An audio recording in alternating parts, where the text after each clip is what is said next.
말씀은 에베소서 1장 7절에서 10절입니다.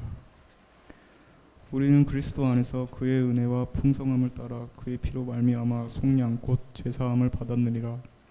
이는 그가 모든 지혜와 총명을 우리에게 넘치게 하사 그 뜻의 비밀을 우리에게 알리신 것이요 그의 기뻐하심을 따라 그리스도 안에서 때가 찬 경륜을 위하여 예정하신 것이니 하늘에 있는 것이나 땅에 있는 것이 다 그리스도 안에서 통일되게 하려 하심이라. 아멘. 예수님께서 이 땅에 육신을 입으시고 오신 그 성육신 사건은 그야말로 토픽감입니다. 굳이 하나님의 아들이신 예수님께서 왜 피조물들의 땅인 이 땅에 사람의 모양으로 오셔서 그 갖은 모욕과 고난을 당하시고 십자가에서 죽으시기까지 그렇게 그 길을 선택하셨는지, 그 사건이, 그 일이 도무지 이해가 되지 않는 사람들이 있기 때문에, 도무지 그것이 이해가 안 되기 때문에 결국은 안 믿는 거예요. 예수님께서 굳이 왜 십자가까지 지시면서 하나님의 아들이신 예수님이 굳이 이 땅에 육신을 입고 오실 이유가 뭐가 있는가? 왜 그래야만 하는가? 그것이 이해가 되지 않기 때문에 믿음을 갖지 못하는 거예요. 그 사실이 말도 안 된다고 생각하기 때문에 그들은 믿음의 길로 들어서지 못합니다. 사실 여러분, 하나님의 아들인 예수님이 이 땅에 육신을 입고 오셨다는 것이 믿어지는 것 자체가 기적입니다. 하나님의 은혜가 아니면 믿음이 생길 수가 없어요. 왜?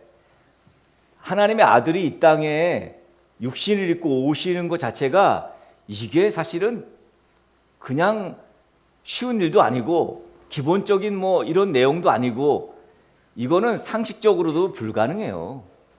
하나님의 아들이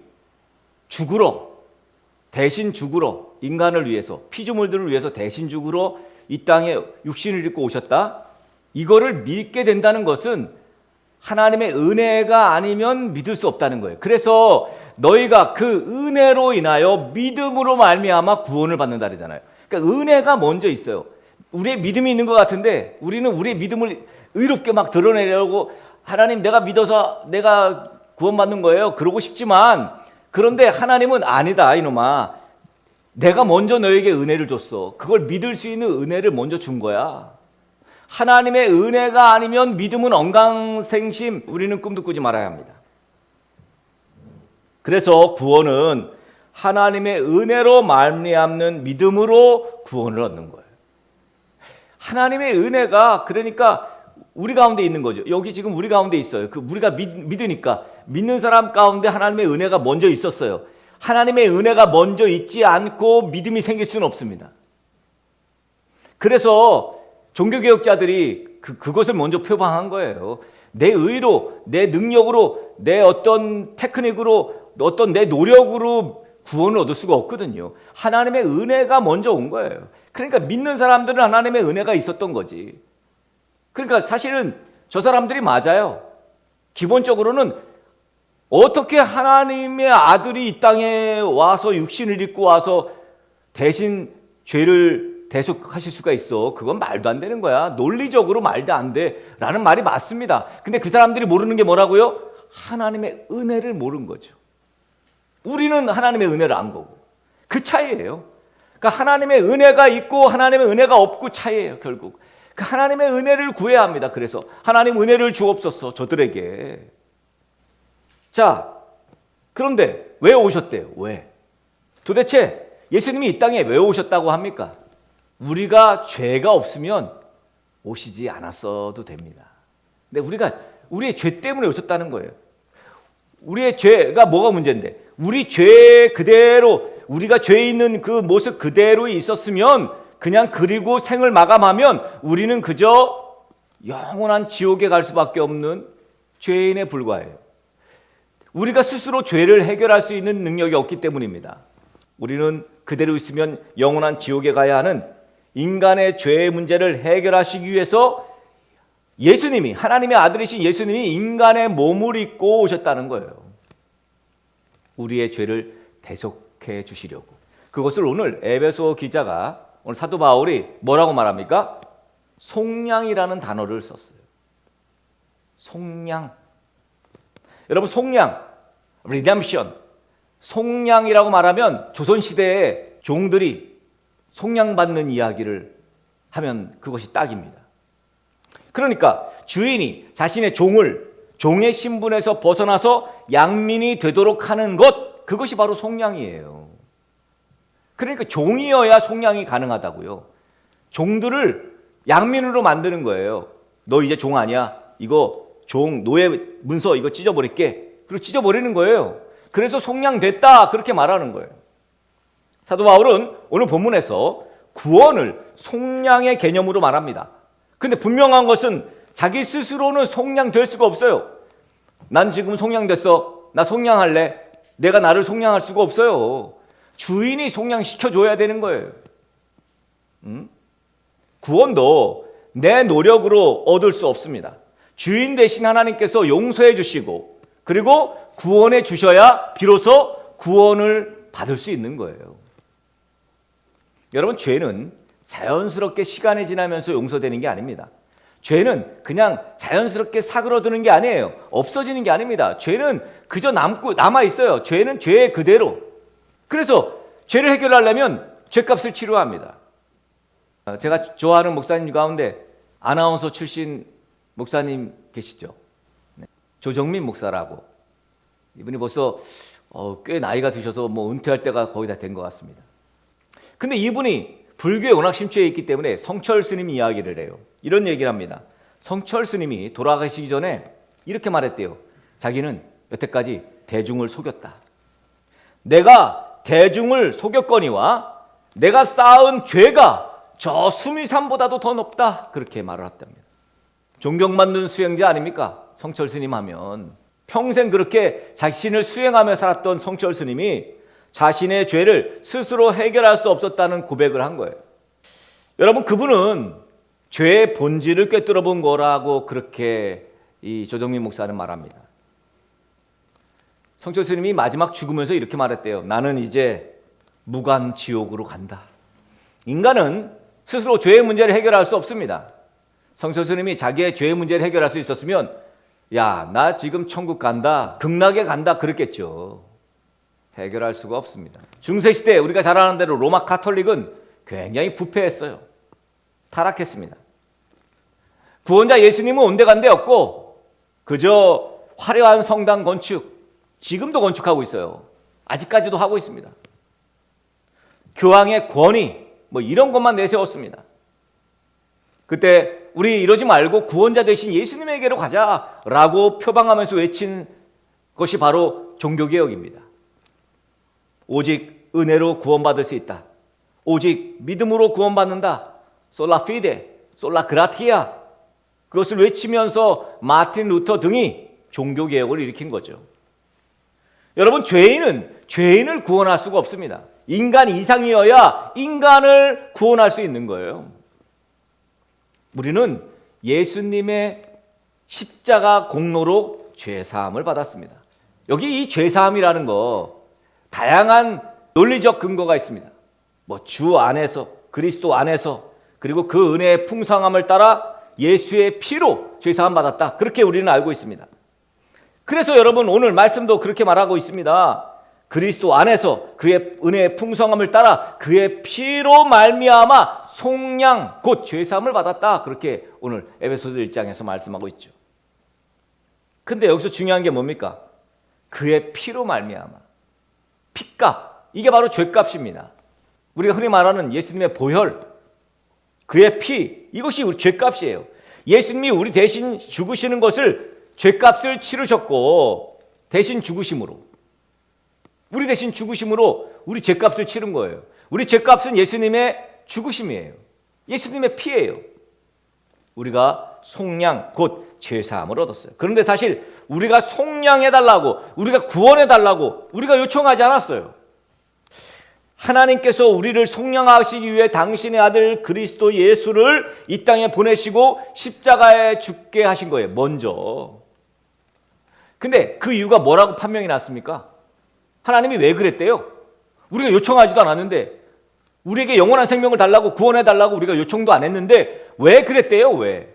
요한복음 3장 16절에 그 이유가 나오죠. 하나님이 세상을 이처럼 사랑하셨기 때문이래요. 세상을 이처럼, 우리를 이처럼 사랑해서. 요한일서 4장에도 19절에 말씀합니다. 우리가 사랑함은 그가 먼저 우리를 사랑하셨습니다. 여러분, 자, 노예라고 해서 평생 노예로만 살아야 되는 건 아닙니다. 속량받으면 양민이 되는 거예요. 속량받으면. 그러니까 노예들은 모두 속량받았으면 좋겠다. 그런데 주인이 속량해 줍니까? 아니, 자기 이익이 지금 사라지는데 노예 하나 쓰면, 그죠? 노예가 말이죠, 밥 가라 그럼 밥 갈고, 밥해 그럼 밥하고, 야, 얼마나 좋아요. 주인이 속 하나 까딱 안 해도 돼. 노예를 부리면 되니까. 종이란 건 그런 거 아닙니까? 그런데 속량을 시켜줘? 그러면 밥은 누가 해? 밭은 누가 가라? 그러니까 못하는 거예요. 내 이익에 문제가 생기거든요. 그런데 오늘 본문에 보니까 속량받기를 원했던 노예들, 그들처럼 구원을, 속량이라는 단어를 굳이 들어서 지금 구원을 설명한 이유가 뭘까요? 이 에베소에도 그 당시에 종이 있었다는 거예요. 이 당시에도 노예가 있었다고요. 그러니까 우리는 지금 속량이라는 것이 별로 큰 감흥이 되지 않지만, 지금은 뭐 노예라는, 종이라는 개념이 없으니까. 그러나 당시 상황은 다르다는 것입니다. 에베소 교회에 나오는 교인 중에도 노예가 있었겠지요. 그들은 속량이라는 말을 들으면 눈이 번쩍 뜨였을 겁니다. 그런데 다른 종교에는 속량이라는 개념이 없어요. 인간이 죄의 종이라는 사실을 모르기 때문에 그런 개념이 없는 거예요. 본래 모든 사람은 구원이 불가능합니다. 남보다 구원에 더 가까운 사람이라는 것은 없어요.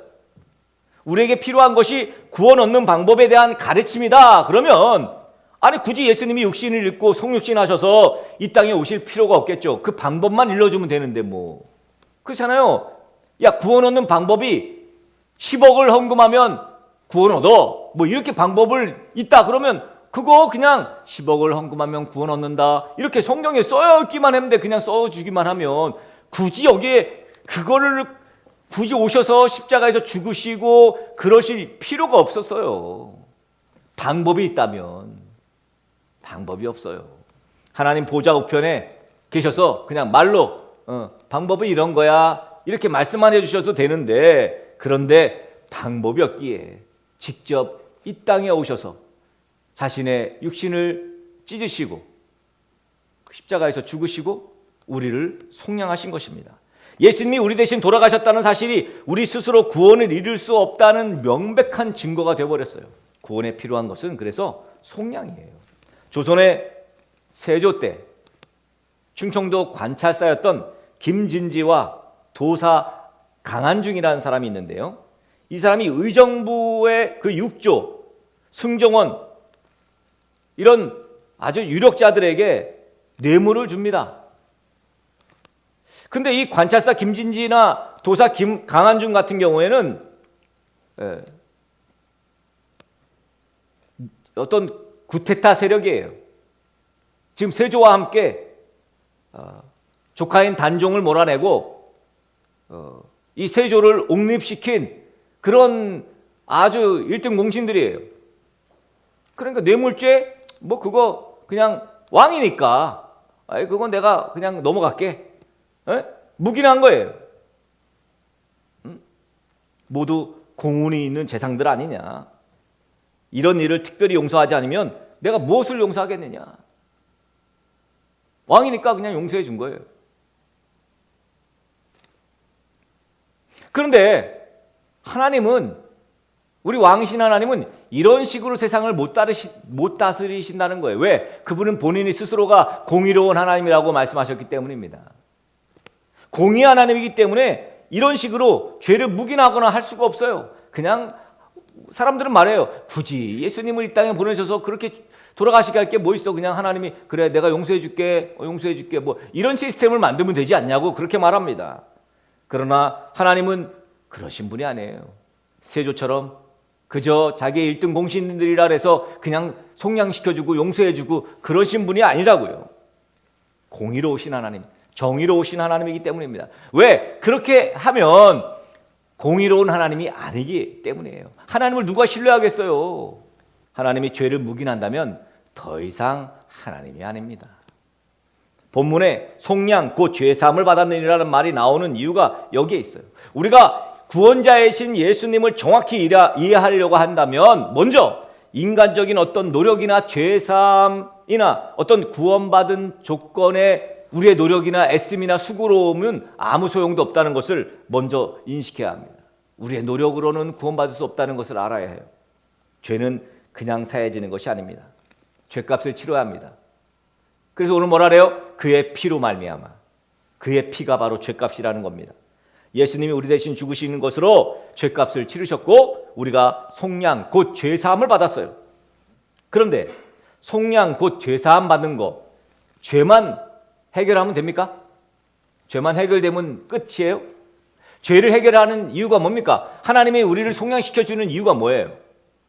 속량되고 난 다음에 하나님 없이 살면 어때요? 속량됐어요. 그러고 난 다음에 내가 내 삶의 주인 되고 하나님은 그냥 내버려 두고 그냥 그렇게 살면 어때요? 그 삶은 하나님이 원하지 않습니다. 나를 속량시켜주는 이유는 하나님과 좀 더 가까이 있으라는 거예요. 하나님과 함께 살라는 거예요. 동행하는 삶을 살라는 것입니다. 그래서 속량시켜준 거예요. 그런데 하나님이 속량을 시켜줬는데 하나님 없이 살아. 이건 속량시켜준 하나님의 의도를 곡해한 것입니다. 그래서 죄만 사함받는다고 구원받는 것이 아니에요. 그래서 개념이 어떤 개념이 나와요? 칭의의 개념이 나오는 거예요. 칭의, 의롭다. 내가 너를, 네가 죄인이지만 네가 죄인인데 내가 너 죄 없다 하겠다. 이게 칭의예요. 칭의. 칭의만 있습니까? 칭의만 있어요? 의롭다함 받은 다음에 그 다음에 단계는 뭐예요? 성화의 단계로 가라는 거예요. 그리고 영화의 단계까지 가야 합니다. 이게 바로 구원의 단계예요. 그런데 속량 곧 죄사함 받았느니라 라고 했으니까 제가 볼 때는 죄사함 받았어. 이건 칭의거든요. 칭의의 개념이 가깝습니다. 사실 우리한테 가장 시급한 문제는 우리가 죄인이라는 사실. 근데 그 죄의 문제가 해결되었다는 거. 사실 이게 가장 시급하죠. 우리한테는. 성경은 구원을 그래서 뭐라고 얘기하냐면 하나님과 원수 되었다가 하나님과 화목하게 된 것을 구원의 개념으로 말합니다. 화목하게 되었다는 거예요. 하나님과 화목하게 되었다. 이게 바로 구원의 개념이에요. 그 내용을 설명하려니까 속량 곧 죄사함을 받았다라고 말한 거죠. 그래서 구원의 초점은 하나님과 관계를 개선시키는 거예요. 이게 구원의 초점입니다. 뭘 얻었느냐? 뭐 이게 아니라 하나님과 어떤 사이가 됐느냐? 너는 지금 하나님과 어떤 사이냐? 여기에 따라서 구원의 성패가 달려있는 거예요. 속량 받았다고 하는데 넌 지금 하나님과 어떤 사이니? 여러분 이거를 점검해 봐야 합니다. 하나님이 우리한테 주시기 원하는 것, 또 우리가 하나님께 받기 원하는 것, 이게 같은지를 봐야 돼요. 우리는 하나님께 받기 원하는 거는 세상이 원하는 걸 받기 원하는데 하나님은 주시기 원하는 건 전혀 다른 걸 주시기 원하고, 이걸 우리는 뭐라 그래요? 동상이몽이라고 하죠. 여기서 핀트가 어긋납니다. 하나님 우리에게 주시고자 하는 건 그저 영원한 생명, 그죠? 영원한 생명을 주시기 원하시죠. 궁극적으로 구원을 베푸시기 원합니다. 근데 우리는 하나님 그 구원은 나중에 일이고 지금은 돈 주시고 건강 주시고 뭐 이런 걸 원합니다. 이래서 어려운 거예요, 신앙생활이, 여러분. 근데 여러분, 하나님이 주시기 원하는 것과 우리가 하나님께 원하는 것이 다르면요, 예수를 오래 믿는다고 해도 헛일한 거예요. 왜? 구하는 것이 다 자기 욕심이기 때문입니다. 이기적이기 때문이에요. 하나님이 우리에게 주시기 원하는 것을 우리 역시 받기 원하면 하나님의 은혜가 얼마나 풍성한지를 저절로 알게 돼요. 그렇게만 된다면 매일매일의 삶이 행복하다, 감사하다 고백하지 않을 수가 없습니다. 저는 그런 날이 우리 모든 성도들에게 속히 오기를 간절히 축복합니다.